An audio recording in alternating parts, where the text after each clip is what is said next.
Separate में पहला टुकड़ा दिया है लोहे का, ये दूसरा दिया है। सेकंड डायग्राम में यहाँ पर बताया है वेल्डिंग किस तरीके से की जाती है। और वेल्डिंग होने के बाद में दो टुकड़ों को आप ज्वाइन करेंगे तो वो कंबाइन एक सेपरेट बड़े शेप के अंदर में, लॉन्ग लेंथ के अंदर में ऐसे दिखाई देगा। ठीक है, अब इसको हम थ्योरी से समझेंगे। ये एक ऐसा जोड़ है जिसमें दो धातु के टुकड़े एक ही सतह पर एक दूसरे के साथ चिपकाए जाते हैं। फॉर एग्जाम्पल ये पहला टुकड़ा, ये दूसरा टुकड़ा। धात अर्थ म्हणजे लोहा, लोहे के दो टुकड़े ऐसे कनेक्ट किए जाएंगे एक दूसरे के साथ में। ये हुआ इसका मतलब। फिर वेल्डिंग करके एक दूसरे से जोड़ दिए जाते हैं, जैसे डायग्राम में देखिए, चित्र में देखिए। अब ये दो टुकड़े हैं तो इसके सेंटर में बीच में वेल्डिंग की जाएगी। वेल्डिंग होने के बाद में वेल्डिंग कैसे की जाती है, रॉड रहता है ना, उसके अंदर में लगा हुआ हैंडल के अंदर में, और वो रॉड जो है बीच में लगाया जाता। अब रॉड के बीच में क्या देंगे, एक छोटी सी पट्टी रहेगी जो यहाँ पर लगाई जाएगी, और उसके ऊपर में वेल्डिंग की जो रॉड रहेंगी वो लगाई जाएगी। जैसी रॉड लगेंगी वैसी सा धुआं सा निकलेगा और आग जैसी निकलेगी, और चटके जैसे जो छोटे छोटे आबले होते हैं वो उसके अंदर में से गिरेंगे, और उसके बाद में वो वेल्डिंग हो जाएगा।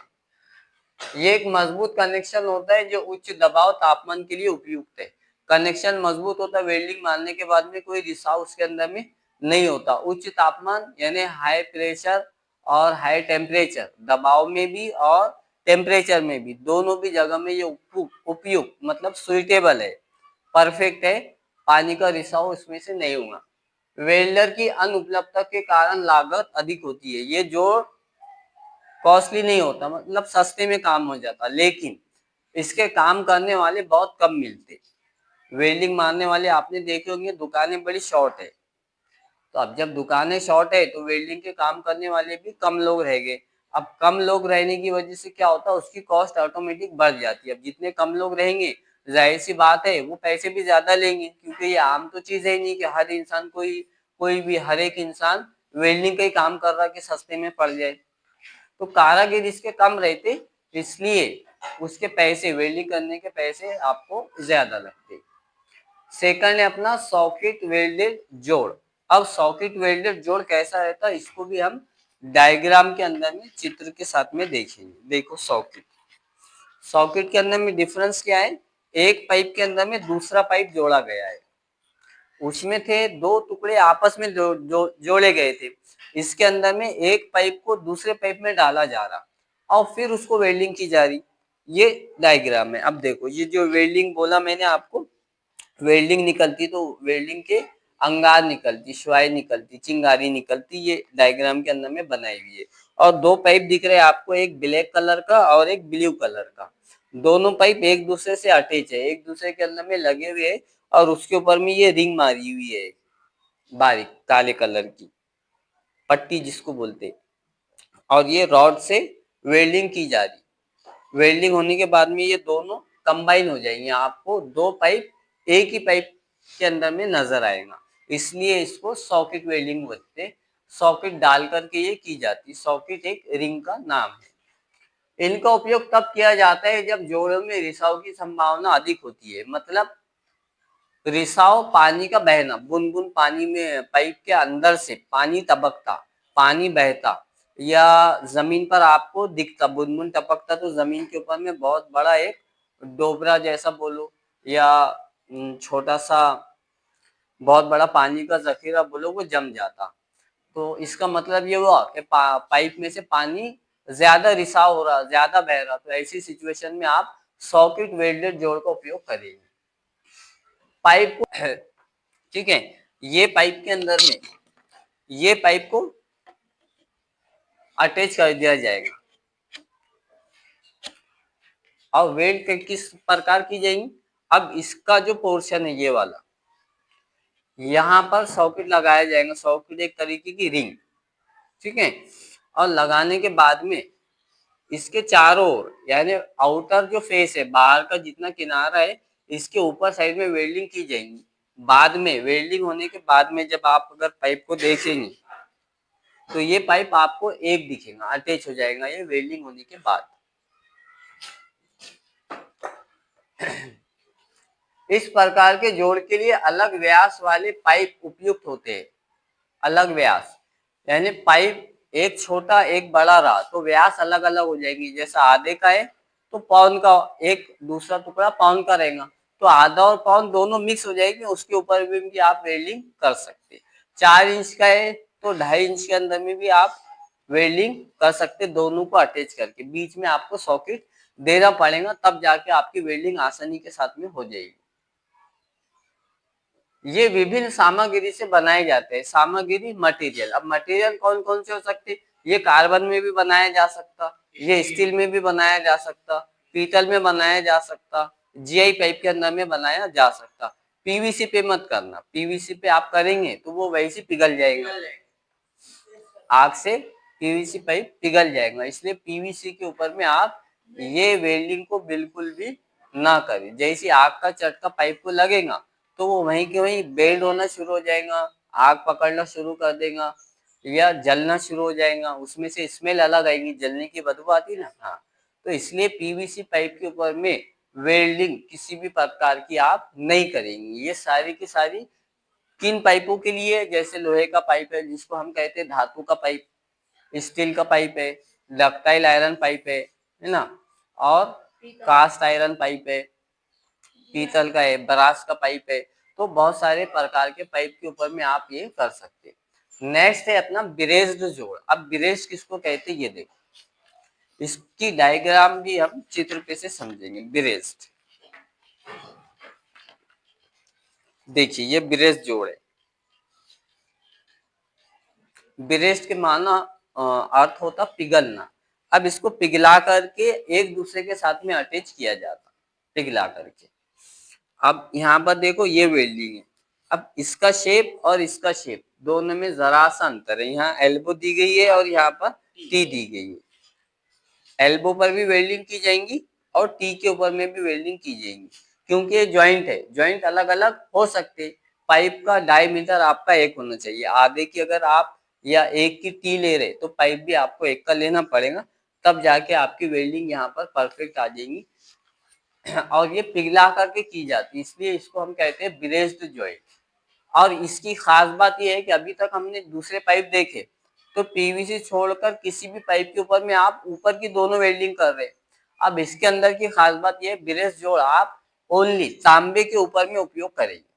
तांबे के अलावा आप दूसरा पाइप ब्रेस्ड जोड़ के अंदर में उपयोग नहीं करेंगे। तांबे के पाइप को जोड़ने के लिए ब्रेजिंग की जाती है, यानी पिघलाया जाता तांबे के पाइप को, उसके बाद में वेल्डिंग की जाती है। इसका उपयोग धातुओं को जोड़ने के लिए किया जाता है। धात म्हणजे लोहा, ठीक है, या बारीक तार वगैरह जैसे सुनार रहती, तो सुनार के पास में भी एक छोटी सी वेल्डिंग मशीन रहती, इतना सा सिलेंडर रहता, उसके ऊपर में रॉड रहता। तो बारीक जितने काम होते, सोना चांदी तांबा, तो वो छोटी वेल्डिंग से किए जाते, मिनी वेल्डिंग कहते हैं उसे। ये एक ऐसी प्रक्रिया है जहाँ एक फिलर धातु को पिघलाकर दो धातुओं को आपस में जोड़ा जाता है। फिलर टुकड़ा तांबे का, तो एक तांबे को टुकड़े को पिघलाकर दूसरे तांबे के टुकड़े से जोड़ा जाता और उसके ऊपर में उसको अटैच किया जाता। अभी तक हमने सामने देखे थे, अब ये थोड़ा सा ओवरलैप हो रहा, उसके ऊपर जा रहा, और यहाँ पर ये साइड के ऊपर में वेल्डिंग की जा रही। ये जोड़ मजबूत होते हैं जो दबाव का सामना करते हैं। दबाव, प्रेशर। अब तांबे के अंदर में जनरली हमने देखे थे अभी तक के कि गर्म पानी उसके अंदर में यूज किया जाता। तांबे के अंदर में अगर गर्म पानी डाला जाए तो जल्दी ठंडा नहीं होता, काफी देर तक के उसके अंदर में गर्म रहता तांबे के पाइप के अंदर में। तो अब प्रेशर अगर आता है तांबे के पाइप के अंदर में, तो ये पाइप प्रेशर को भी बर्दाश्त करने की ताकत रखता है, पानी को लीकेज नहीं होने देता।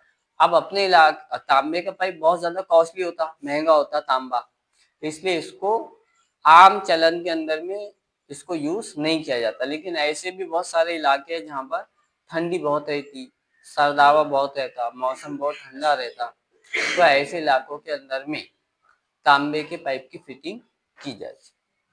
Concept clear? इसमें कोई ऐसी बात जो समझ में नहीं है? 3 जोड़ देखे और तीनों जोड़ों की खुसूसियत, एडवांटेजेस, उसके खासियत, स्पेशलिटी तीनों की भी अलग अलग है।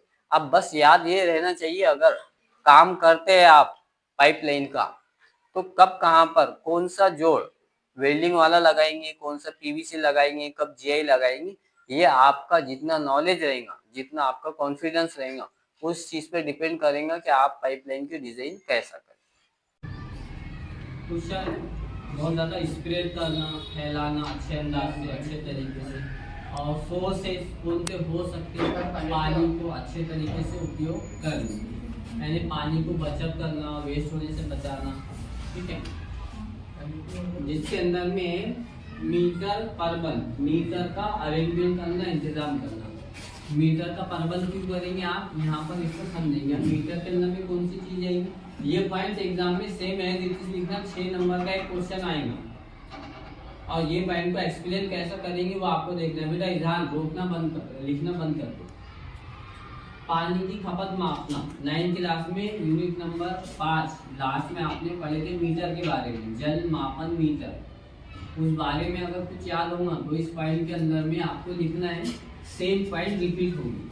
उसके अलावा पानी की खपत मापना, खपत मतलब पानी ना आपने एक दिन के अंदर में यूज किया, उपयोग किया पूरे घर के अंदर में, उस बारे में आपको जानकारी लिखना है। अब मीटर के ऊपर में रीडिंग दी हुई आती है आपकी, ठीक है, जो रीडिंग चल चुकी डेली जितना आप चला रहे हैं वो भी रीडिंग आती है, और पर मंथ कितना आपने पानी को यूज किया, कितना वेस्ट किया, वो रीडिंग भी आपकी मीटर के अंदर में आती है।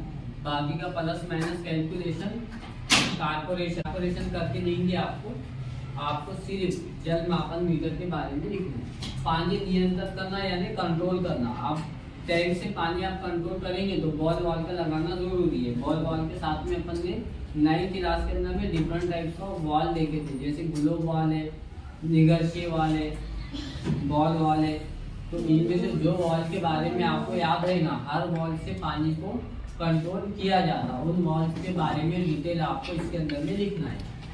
डेटा एकत्र करना, डेटा यानी रिकॉर्ड करना, रिकॉर्ड मेंशन करना। जैसे जो बिल आपके पर मंथ कारपोरेशन की तरफ से आते, इधर ध्यान देना, कारपोरेशन की तरफ से आते उसका पूरा फाइल बनाना, फाइल बना के उसको अपडेट करना, ठीक है।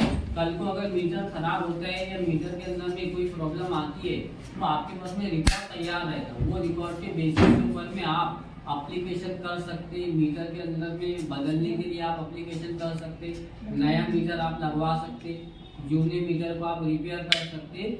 ये बहुत सारे काम आपके डाटा मेंटेन करने की वजह से हो सकते हैं। योजना, गवर्नमेंट की बहुत सारी योजनाएं चलती 24/7 वाटर सप्लाई के अंदर में, यानी 24 घंटे पानी का प्रबंध करना, अरेंजमेंट करना, इंतजाम करना। अपने एरिया में कैसा एक दिन नल आता दूसरे दिन नहीं आता, तो योजना के तहत काम करना। गवर्नमेंट की पानी से रिलेटेड अलग अलग योजनाएं, जैसे खेती बाड़ी वालों को गवर्नमेंट अलग योजना के तहत पानी देती है ना। जो मकान वाले रेगुलर डेली लाइफ के अंदर में रहने वाले, उनको अलग योजना बना करके पानी देती, ठीक है। मानसून की योजना गवर्नमेंट के पास में अलग है, जो बारिश का पानी जमा होता उसकी योजना अलग रहेगी। अब अगर बारिश नहीं हुई साल भर के अंदर में और खेती बाड़ी वालों को पानी देना है तो एक योजना रहेगी कैनवल सिस्टम। गांव के अंदर में, गांव के बाहर से एक नाला जाता या एक छोटी सी नहर बोल सकते हैं जिसमें वो नहर जाती, उस नहर के अंदर में से डैम के थ्रू पानी गांव वालों को दिया जाता खेती बाड़ी करने के लिए। तो योजनाएं अलग अलग हो सकती, तो योजनाओं के बारे में, इससे रिलेटेड संबंधित जानकारी आपको ये पॉइंट के अंदर में देना है, ठीक है। अब इतने सारे पॉइंट एग्जाम के अंदर में एक्सप्लेन नहीं करना, सूची बनाएंगे आप 8 पॉइंट की, और इसमें से कोई 2 पॉइंट या 3 पॉइंट 6 नंबर के लिए एक्सप्लेन करना है। ज्यादा डिटेल में लिखेंगे तो 2 पॉइंट, मीडियम में लिखेंगे तो 3 पॉइंट, तभी जाकर के आपका क्वेश्चन 6 नंबर का बनेगा। नेक्स्ट है कूलिंग टावर्स। कूलिंग टावर्स ऐसे टावर्स जिनके अंदर में पानी को स्वच्छ साफ रखा जाएगा, ठंडा रखा जाएगा, पीने के काबिल बनाया जाएगा। उसके अंदर में क्या चीज़ है, टावर्स को ऑप्टिमाइज करना, ऑप्टिमाइज करना यानी उसको कंट्रोल करना, जनरेट करना, उसको लगाना, उसको इंस्टॉल करना। जिसके अंदर में इंडस्ट्रियल उपयोग। अब इंडस्ट्रियल उपयोग के अंदर में पब्लिक प्लेसेस आ जाते। इंडस्ट्रियल एरिया जितना होता, जहाँ पे कारखाने होते, कंपनी होती, कोई प्रोडक्ट तैयार किया जाता है ना, तो एक कंपनी के अंदर में हजारों वर्कर रहते।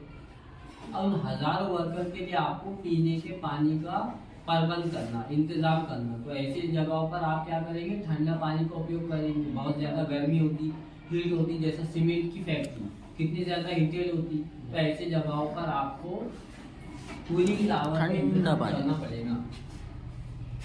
अब कूलिंग टावर लगाने के लिए आपको अरेंजमेंट करना पड़ेगा। ठंडे पानी का बीगर आता, कंटेनर आती, कैन आती, प्लांट आता, वाटर कूलर आता, बहुत सारे सोर्सेस है। कोई एक सोर्स आपको पीने के लिए लगाना पड़ेगा। Air condition